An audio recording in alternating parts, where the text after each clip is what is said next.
One of the questions that patients ask me about the thing about having a dental implant is how long is it going to last? How long, Mr. Dentist, how long is my dental implant going to last? It's a great question. Dental implants, the success rates are, well, let me give you a study that was published in 2013 by Krebs et al., which looked at 12,500 dental implants over a 20-year period, and what they found was that the success rates were 93% over 20 years. So 93% over 20 years as opposed to 60% over 10 years for dental bridges. Like everything else, what I also say to patients is that if you don't maintain something, if you don't look after it, then the longevity of any dental work that you have, or even a natural tooth in your mouth,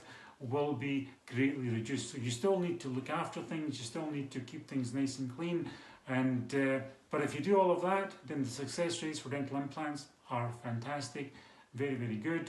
Thank you for watching, thank you for listening, and we'll see you soon.